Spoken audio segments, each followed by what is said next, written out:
Here we go. Hey, everybody, welcome to Dynamic Discussion. Today, we are very honored to have with us Susan Wright from the NCSF. If you don't know, there's a National Coalition for Sexual Freedom, just a fantastic organization who literally speaks for every single person in the lifestyle. Susan, thank you so much for being here with us. Thank you so much for having me. If you don't mind, I think most people in our lifestyle know who you guys are and know what you do. But if you don't mind, just introduce yourself, introduce the organization, and kind of bring us up to speed. Great. I'm Susan Wright, and I'm the spokesperson for the National Coalition for Sexual Freedom. I also serve as the executive director. That means I'm in charge of running our projects and programs and making sure we stay on track. And the National Coalition for Sexual Freedom is the advocacy organization for the kink and consensual non-monogamy communities. That means we fight for our rights. We're sort of the umbrella for over 140 groups and businesses that serve kink and consensual non-monogamy. And we do things like interface with local officials for events. We talk to the media if there's kind of a media crisis going on. We work on ways to make sure that our rights are furthered. For example, we did a lot of work around the American Psychiatric Association in getting them to clarify the fact that kinky people are not mentally ill. So that's the sort of work that we do. That's fantastic. We're just so grateful that you are all doing this for us. One of the things about it is you guys have some really amazing programs that I wanted to see if you'd touch on. Things like CAP. So would you mind kind of going through some of your programs that you all offer and work so hard on? Yeah, definitely. Our Kink and Polyamory Aware Professionals is a free database of professionals who sign up willingly saying they want to help people who are kinky or non-monogamous. And this means a therapist. So you don't have to go to a therapist trying to explain why you have a girlfriend and a husband, right? Or try to explain why it is that you're a 24/7 submissive, right? So they understand the basic dynamics. So that's super helpful for people. And we've also, of course, NCSF has done a lot of education for professionals to make sure that they're aware of our needs. You can also find an attorney there. You need all different kinds of attorneys. You can find a massage therapist, a website creator, and we just created a new category for diversity, equity, and inclusion coaches and consultants. Oh, very nice. Yes, so many groups need this information. They need a diversity training for their leadership. They need to have somebody come in and look at what you're doing and make suggestions to help you better your outreach. I mean, we have to be inclusive as a community. If we're not helping people who are the most marginalized, including, transgender people of color, we're not really helping everybody. We can't just focus on the people that it's easy to do outreach to. So we're finding that by working with a diversity consultant, you can really broaden your reach. That's so nice. It makes we hear about the mental health aspect a lot, and people get nervous about wanting to speak about it. And it's nice to be able to have that resource. But you also have quite a few other key programs. Is that Yes. right? Yeah, definitely. Like your incident reporting. We definitely do have really interesting program called Incident Reporting and Response. For example, if you go to our CAP and you can't find a therapist in your area, you can contact us directly and we will find a referral to a professional for you. A lot of times attorneys don't list themselves on the CAP because it's open to the public. So, you come to us and we have a database of attorneys that are LGBTQ friendly, kink friendly. So we help refer people to professionals when they need help. Also, if they're experienced a sexual assault or they're having a domestic violence issue, they can come to us and we can connect you with a kink aware victim advocate or a trauma counselor. A lot of times people don't realize that they're in trauma, and it can really be helpful to talk to somebody just a couple of times to help work out, oh, this is why I'm having this reaction. So NCSF is great for that because we can really make sure that you're hooked up with people who understand what it is that we're doing. We have Widener interns from Widener University that go out to victim advocacy agencies, mental health therapy places, and we give them a training on the difference between kink and abuse so that they understand what consent is, and they can help people who even don't have access to our wonderful educational resources There's millions of people out there just doing it, and they may not have the That's, guidance that they need. So we have to educate the professionals so they can educate the people who aren't accessing our events and our groups. that makes so much sense. And that's just more ways that people, and I noticed there's a lot more people that are trying to, um, be more educational around it. It's hard for a lot of folks because they're scared. They don't want to come out and tell people, what they like, what they enjoy, how they live their lifestyle. I mean, you know how it is. So, I mean, these programs are really going to help folks feel more comfortable in reaching out to people who understand them.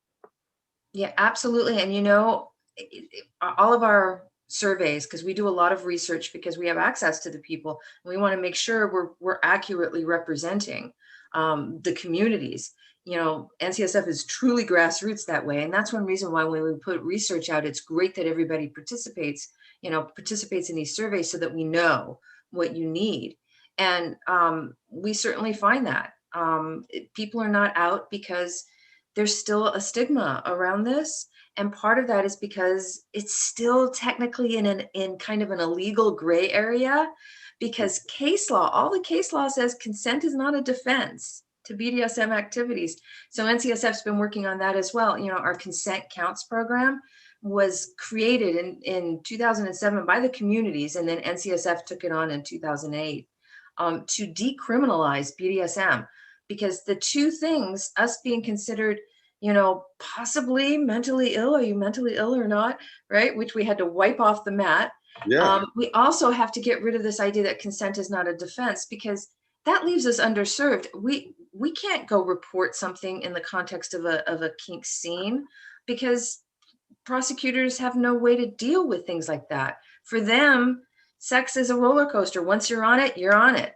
Yep. And that's not at all the way our communities understand. We're on the cutting edge of consent. We understand what consent is and how things can invalidate it, how you need to be able to withdraw it, how you can be triggered and maybe not even be able to express what's happening to you. You have to be aware of the person at all times.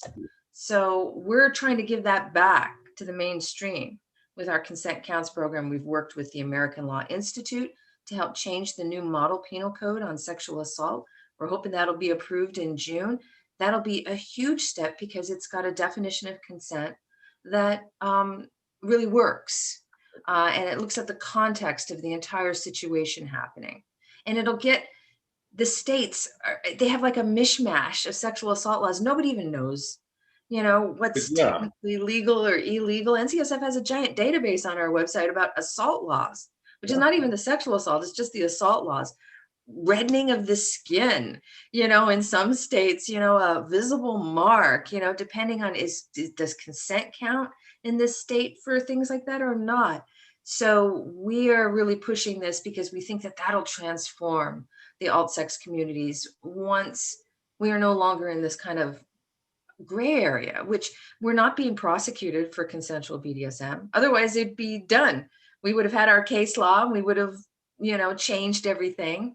So now we had to, since we couldn't do it that way, we had to kind of turn, and now we're looking at legislation. Absolutely. I tell you, thank you so much, because for people like me who live in a lifestyle, I mean, there is no clear defined areas. I mean, if you have to go to the doctor, you get worried. Oh my God, there's a mark over here. What's going to happen? Or like you said, it can be the other way. If you need to be able to have freedom to report incidents that shouldn't have happened. So we really love that. Let me ask you, speaking of education, how can people, the average person in the community, how can we help? I mean, is it through support? Is it through donations? What is it that we can do to help further the cause? Well, there's a lot of different ways. We actually have on our website a Get Involved section, and it's ncsfreedom.org. So it's National Coalition Sexual Freedom.org. And so you can get involved by joining as a member. We have individual members. That's really important. It's like the ACLU. You can urge your group to join. You can join as a coalition partner or a supporting member, and we list you on the website. And what that does is that helps spread the word. There's people out there that need the help and they may not be aware that we exist. So you can also get our brochures and take them to events when hopefully we're going around to events again. Right? Soon. But we even have them PDFs. So you can even post it like for a virtual event. Oh, you're talking about consent. Here's the NCSF consent brochure. So we have a lot of resources that people can just give out because it's all very open source. We don't want people having to like recreate the wheel. Sure. So like for groups, we have all these guides for groups on how to deal with consent incidents, how to create a consent policy. We're putting together now a consent policies and procedures for groups so again, they don't have to reinvent the wheel. They know that this works. It's been tried by other groups and they can take it and adapt it for whatever your consent culture is. Perfect. I will make sure that all of these links are up, not only on this interview, but in anywhere we post it, so people can get quick access to that, because that's a lot of great information. Educating the public, folks that are not in the lifestyle, is that part of the plan that we should be thinking about? They have to understand at some point in time, we have to get acceptance, right? So non-lifestyle people, what do you think, how do we educate the public? NCSF does a lot of education of the media because the media really controls the message. So from the very beginning in 1997, when we were created, we created our Media Update Digest. You can actually sign up for it on our website. And every 2 weeks, you get an email that has links to the articles that have been written about kink or non-monogamy. And it really kind of helps keep you in the know. For example, Arlington just passed a ordinance in their house, and now they're going to the other part to try to get domestic partnerships for polyamorous people. Nice. So these media update digests are really important to tell people what's happening, but it's also important. We used it originally. It used to just be nothing but horror, terrible. This person was arrested and this party was raided. And we helped change the way people talked about kink by writing letters to the editor. And you can still go on and participate in some ways like that. But now NCSF is really doing it directly. We train groups. You always need a media spokesperson, especially if you're having an event. If somebody comes out of the woodwork to attack you, we do the training, or we can actually do it for you if something happens. So it's very important if something negative happens that NCSF speaks up to make sure, well, this is BDSM. This is what consent is in a kink context. This is not BDSM. Stop calling it that. And, I think the success of it really shows because of what happened with 50 Shades of Grey. There was an entire community of people that were educated and ready to speak up when that happened, and we turned it into a giant teaching moment. We basically told everybody, well, this is the parts that are BDSM and here's the parts that aren't, and it got the word out to the mainstream, and then suddenly more and more people started coming and participating and realizing we had these communities. So it's extremely important to engage the media. And I think one of the reasons why that kind of blew up so big is we actively engaged with it. We helped keep that going as a story. Absolutely. And we did it in a positive way. And when you look back at the history of all civil rights movements, that's what has to happen. You have to engage the media and you have to ignite them with the story, the passion. Stonewall for the LGBTQ movement. Stonewall was it was a raid, and it was a time when they stood up and fought back to the police. But the media is what picked that up and ran with it. And the stories that spawned out of it over and over and over again, and it spread across the nation, and voices spoke up to amplify what it meant to be gay in America. And so we really kind of saw that with the kink community as well. Now we just need to deal with these last lingering issues, like old blue laws that are on the books. Right? What do you think, as far as what is the biggest challenges that we have left to face for the NCS? And you'll always have challenges. I know there'll never be an end to it, I'm sure. But and presently, what are those biggest challenges that you're facing, that you're having to fight the hardest? Yeah, I would definitely say it is the legal aspect, which we've really got a good handle on at this moment. But now we've been hit by the pandemic. And we cannot underestimate the challenge that is going to bring to our communities. We have seen groups fold. We've seen clubs, brick and mortar clubs fold. And it takes a lot to get our community structure together like that. And so there's going to be people who are starting fresh. So for NCSF, that's one reason why we're creating these consent policies and procedures. We want to make sure that we're not starting back, a few steps, that Right. we're off and running, because there's going to be new people starting up things. And I hope that we come back, stronger and bigger and better than before, but it's definitely had a terrible impact on our communities. It really has. And I mean, it really is amazing how fast it happened. And, I mean, for so long, we were able to at least come together in little areas, and now we can't. And we're trying through the Zoom and everything else, but it's not the same. And you're right. I think as we do come back, because so many people, and we see it at Free the King, so many people are coming into this lifestyle every day. It's nice that you are putting together some forms of, here are some basics that you need to understand, the most important aspects that can be used, whether it's in California or in Europe. It doesn't matter where it is, what you're doing. Here's a foundation to start with. Yeah, absolutely. In fact, we have our best practices for consent to kink that's on our website. It's at the top of our consent counts.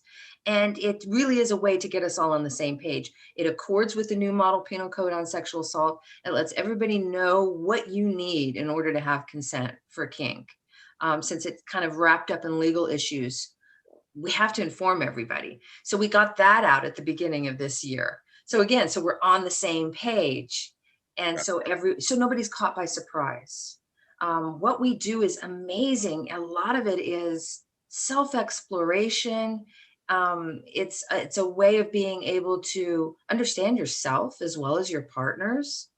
So what we want to do is just give people the guideposts. And now we need the community as well, because the community assures people when they come in, they don't know how to talk about what it is that they really want. We're basically teaching people how to talk about their desires and to figure out, what are my limits? I have limits. You know what I mean? It's like, I like, seriously, because this should be stuff that's discussed in high school, so that people have a basis, just even for vanilla sex, of like, here's your limits, here's how you decide it, here's how you communicate about sex. Because they don't. We have to come in and we have to do it with each other. And that's why you see frenzy, and that's why you see people get so emotional when they first come in, because it's a wonderful thing to finally be able to learn how to communicate something so basic, important. It is. It's interesting. I know I'm married 17 years, and we were lucky to be, kinky from the beginning, but it took even us so long to be honest about things. And you figure even 17 years later, there's still things that come up. So it's really is something that we need to. And you mentioned frenzy a minute ago. It's something that in our community we write a lot about, talk a lot about, because that's how people get hurt. That's how people, make mistakes. And so slowing down and understanding what's available to you, which is pretty much anything you want, but understanding how to communicate it, it's really important. Right. And there's some ideas that have sprung up kind of more online. The idea of that, to be kinky, you have to have your limits pushed. That's not being kinky. There's very few people that really want their limits pushed. Sure, people can change their limits, but if you're having to push your limits according to somebody else's desires, that's almost like the definition of abuse. And so we really have to make sure that we understand, if I want my limits pushed, I have to understand why I want that, right? And communicate that to my dominant. And then we come up with a game, right? To like, and lots of different games. Sure, And absolutely. I think it's that discussion is our foreplay. That discussion is what turns us on and gets us on that same page. And that's what we have to share with mainstream society. The fact that you can talk about this before you do it, and it makes it better. I like that. That discussion is our foreplay. That is a phenomenal little quote there. So thank you. Is there anything, Susan, and I told you I would try not to keep you all day, but is there anything that we haven't talked about that you would like to cover to make sure folks in the community know about?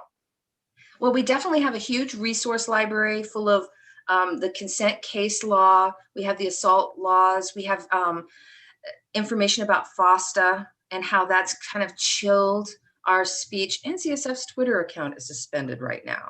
Is it really? They are cracking down really bad, and we are fighting it, and we might have to go public with it, but we're seeing sex therapists not being able to advertise on Facebook. So there's stuff ahead that we have to be aware of. If we can't communicate with each other, as a community, if they start cutting off our avenues, just like if they cut off our venues, it strangles us as a community. So that's why it's so important to be involved in NCSF, to go and check out our resources, sign up for our mailing list. That would be fabulous. We'll make sure that's all out there. And that brings up another great point. They are trying to shut our communication down. I mean, we have on our Facebook group, we have 9,000 people, and they try to shut us down all the time. We don't have any kind of explicit material. It is 100% education all the time.